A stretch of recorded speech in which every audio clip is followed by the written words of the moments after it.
And this idea that really leadership isn't about you or me. It isn't about the person I'm leading or the person who's the leader. It's actually the thing between us, the relationship that defines that leadership style. And how does that work? The question is from Thinking Focus. Hi, I'm Paul from Thinking Focus. Hi, I'm Ricky from Thinking Focus. And the question is, why is this leadership role harder than my last one? What do you mean? Is it? Well, this is one of What's the questions. changed? This is one of the questions in our little series of questions that come up when we're coaching. When we're coaching. And faced with this question, we're going to talk about how we might respond. And actually, this is a question that comes up quite a lot when we're coaching leaders who are in their maybe second or third role in a leadership role, and they've kind of found a style. Because obviously, when you haven't found your style, when you've never done it before, it's a different set of questions. But you found your style, and then suddenly you get into a role, and the things that used to work for you don't feel like they work anymore.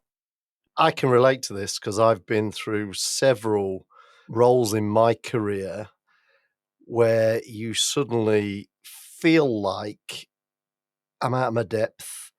I don't understand, what worked for me before is no longer working. It makes you feel really uncomfortable. Yeah. And it makes you feel like I've forgotten everything that I've learned. And the reality is you haven't. It's a new environment, it's new people, it's a new line manager perhaps, all of which changes the dynamics. And now it's a case of, well, that style didn't work. I need to think about how I might change. Yeah, because I can think of a couple of times. I can think when it's happened to me, but I can also think of a couple of times when I've been coaching people where it's happened to. And you often see a lack of confidence. People can interpret this situation as being, well, maybe it was just luck last time. Maybe it wasn't me. Maybe I'm not skilled. Maybe I was just lucky, and now I've been found out. Whereas in reality, like you say, is actually leadership is very contextual. It's very situational. It's one of my, you know this, Ricky, because I've had this rant with you before. It's one of my challenges to the whole leadership styles debate, which is no one ever studies where the styles don't work. So, if you go and buy a really good leadership biography, and there's nothing wrong with that. I think they're great that you can take a lot of learning and role modeling from, really famous, successful leaders. But there's no real acknowledgement that actually what they're telling you is this worked for me in this situation with that group of people in this marketplace. It was as much a case of my style fitted as my style is good. Yeah, there's an element of kind of that perfect storm, the perfect collection of people, situation, process, environment, market, all seem to come together and it works. And you see that, footballs are probably a good microcosm of that because you get a manager that kind of did a great job at one place and then goes and fails, Yeah. or vice versa, fails. I mean, you look at, Vincent Kompany, who's gone from Burnley and he's now gone to Bayern Munich, despite the fact you might judge him as a failure given that he got Burnley relegated last year. But now he's been given one of the premier jobs in Europe. And you go, is his style going to be different? And we'll wait and see, by the way, because that will evolve over the season. But it's interesting how you change and adapt or not, as the case may be, because some people don't adapt, do they? And that's why we coach them, because they can't step out of what what's tried and tested for them, but is no longer getting the output or the outcome that they're looking for. And that's not to say that styles aren't useful. Knowing where you're strong as a leader, knowing which style works for you, how you like to lead is a very powerful, useful thing to do. If you're more coaching orientated, if you're more inspiring or motivational, knowing those things is quite helpful. But that you then have to sit back and go, what does this group of people need from me? Accepting that it might be 2 or 3 different things for different people in different parts of the group that you're leading. Yeah, because and I think the onus is on you as the leader to work that out. It's not about you expecting everybody else to bend to your will. It's about going, Okay. And actually your style might be different. You know, if you've got multiple teams, you might have different styles for each team. Yes. You might have different styles for different personalities within your team. Some people might want some direction, for you to kind of take that pressure off them and make some decisions. I'd go one layer down actually, because I think when you really look into this, it's not just different styles for different personalities. It's different styles for different personalities for different topics. Because you might have somebody who actually needs you to be quite motivational and transformational and really engage them on certain topics. And then suddenly you involve them in something where they feel completely uncomfortable in their own right. They might need you to be much more transactional. They might need you to go, look, normally I want you to get out of my way and don't micromanage me. But on this particular one, if you could just walk me through what you're expecting, that'd be quite nice. Yeah, and I can relate. I think back to my career, I can relate to this where, I went from running sales teams, running operational teams to, right, we'd like you to run a major project. And you go, okay, I've never done project management in a formal sense before. Clearly you'd run, changing little things, but all of a sudden this was a company-wide project. And I'm being asked to lead a particular work stream, and I was so far out of my depth. Yeah. Different power relationships. You're used to running people who work for you, and that gives you certain levels of power and authority and things you can use. Now you're probably using lots of informal and matrix management techniques that are maybe new to you or different. Yeah, and navigating the politics of this as well, because, to complicate the project, we went through a merger while we were delivering this project. So all of a sudden, I got new stakeholders, new relationships. I didn't know where the power base was, and of course, there's egos involved because we're the bigger player, and you have to do it our way. And I'm going, well, I'm not sure that's true.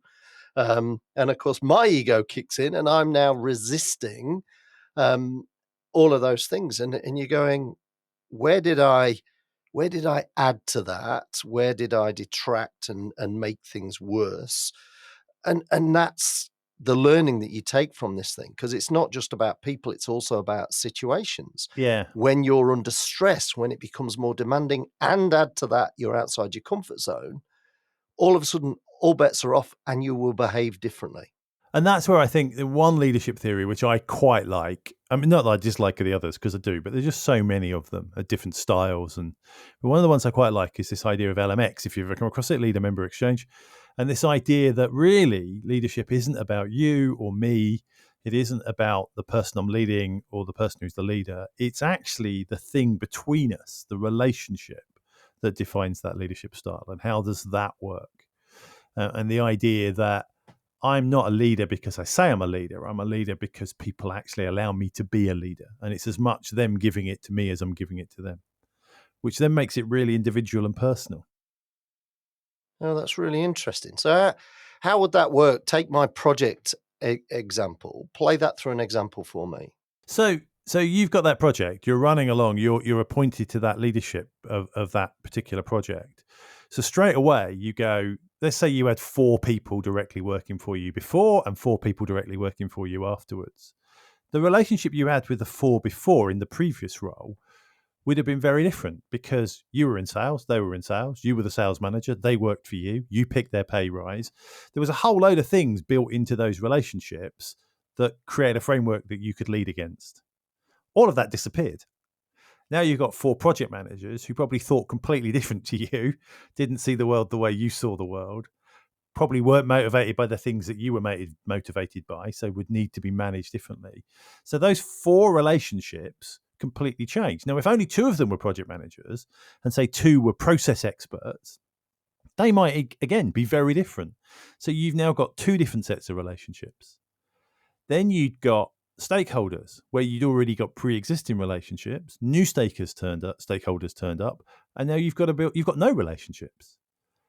So do they see you as a leader? Do they not see you as a leader? How do you establish your credibility in those relationships? It's a whole load of things that play out completely individually, which meant you're managing all of that, which might be, 30, 50 different relationships in a big leadership role, all at the same time. against a core purpose and an outcome, everybody needing something different from you. Yeah, and when I think about it, there was also distance and proximity challenges too. So, the head office was 200 miles away, and now building relationships, and we didn't have Teams back then.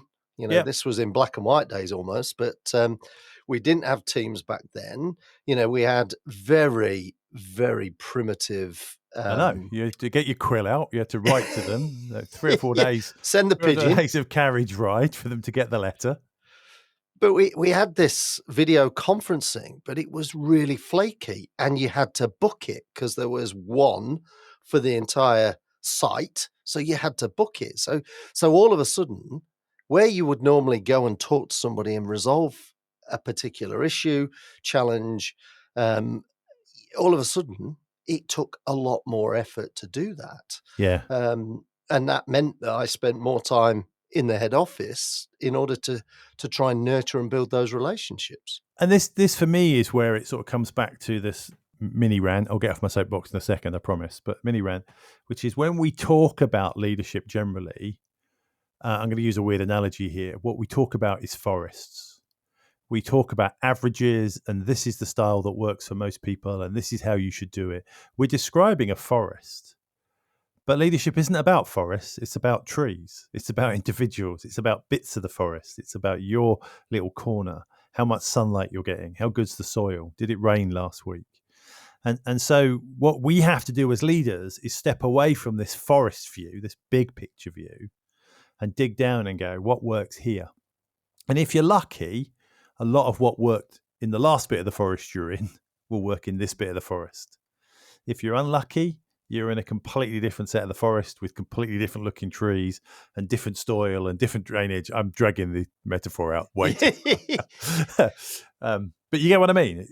And so sometimes we actually, what we have to do when we go into a leadership role is go, just because it did work for me before, it doesn't mean I don't have to go back into learning mode.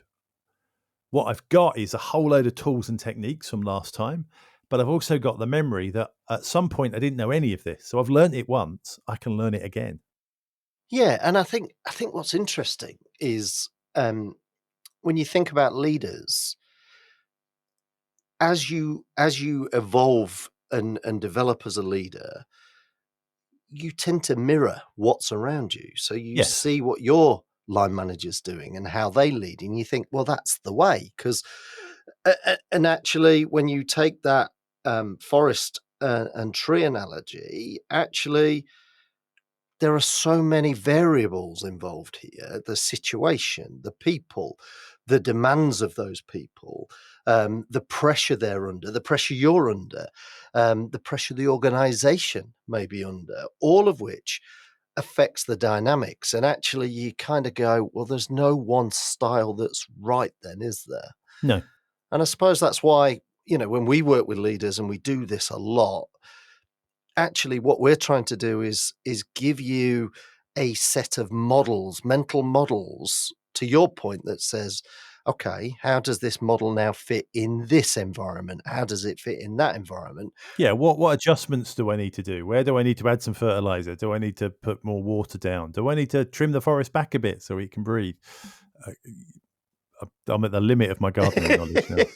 But I think there's some humility in that, in terms of going, things have changed, whether it be you might be in the same role, but the dynamics of the... Well, I think the pandemic was a classic example. When lockdown happened, a number of the leaders I can think of had to very rapidly change their style because, with minimal information and things changing at the speed they were changing, you couldn't be that open and delegate all decisions to the furthest corner of the, actually you had to bring a lot of control back to a very small group of people for a very short period of time. It was probably only 2 or 3 months.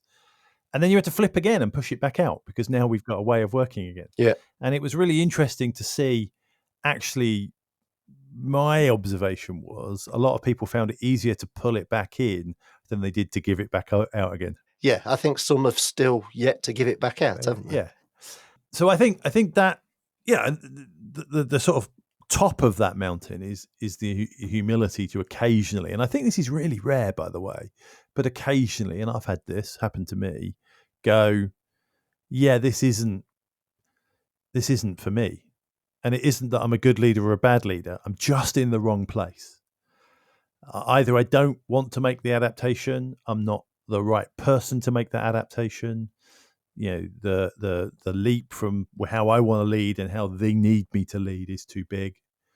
And then you have to do something about it. And that you get into, is it I'm the wrong person? Am I in the wrong place and I need to go somewhere else and use my skills differently? Or is it that I've got one or two people in this team who are not right for me and where I want to take it, but actually most people are?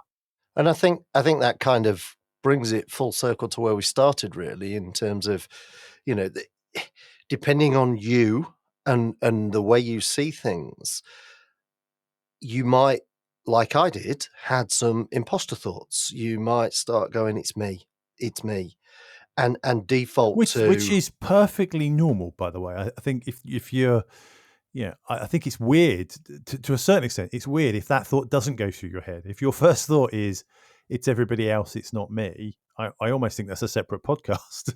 Well, yeah, because there are leaders that are arrogant. I've worked for a number of them where, I've voted for some of them as well, I think. but their style is non-negotiable. That this is the way I do it. It's worked, and therefore, why should I change? Yeah. And actually, there lacks some emotional intelligence in that approach and that way. And I know that certainly some of the leaders I've coached, and I'm sure you've had the same, is, sometimes when we hold the mirror up to them, they go, oh. Yeah, because they suddenly this penny drops and they go, yeah, I perhaps have been too rigid in my approach and my style, and actually I should be being a little bit more flexible in the way that I see things. and for me, I think that kind of hits the nail on the head, which is, when somebody comes to us with that kind of question, what we're really talking about now is leadership agility. It's like, okay, what do you need to change in the way you're operating in your style? It might be tiny, small changes in the way you work or what you do. It might be something big. It might be focusing on a slightly different part of the leadership role. It might be, focusing more on meaning and less on productivity, or focusing more on the emotional side than the rational. It doesn't really matter what it is, but you need the ability to say, I can flex my style against this outcome with this group of people in this situation. Which is a really interesting, because what you've caused me to think about is, when you're going for an interview as a leader, one of the questions they're going to ask is, describe your leadership style. Yeah. And my immediate thought process when asked that in the past is going, what do they want me to be, as opposed to what am I? And actually, the reality is you have to be a chameleon. You have to flex to the needs of the situation, to the people. That doesn't get away from the fact that we still need to be focused on what's important, and we still need to be purposeful. But actually, the agility piece is fundamental, isn't it? And that again, and sort of rounding this off, because again, it's another podcast, and that then comes to the other challenge, which is you need to be a chameleon, but not so much of a chameleon that people never get to know you and therefore can't trust you. Yes, because you've now got an authenticity challenge. Yeah, so you're walking this really delicate line between, how do I want to do this? What do they need? And how do I create enough agility and yet stability to make this whole thing work? Which I guess at the end of the day is why leadership is not for the faint-hearted, and we tend to pay leaders a little bit more than we pay other people, because it is quite a challenging role. And I think in the description below, when this goes out, we should make sure that the podcast that we did on trust is in there, because that talks about authenticity. It talks about logic and reason, as well as some empathy. So I think we should link that back to this podcast so people can go and explore that as well. To find out how Thinking Focus can unlock the potential within your organization, go to www.thinkingfocus.com, where you'll discover more about the work we do, helping our clients increase productivity and enable change.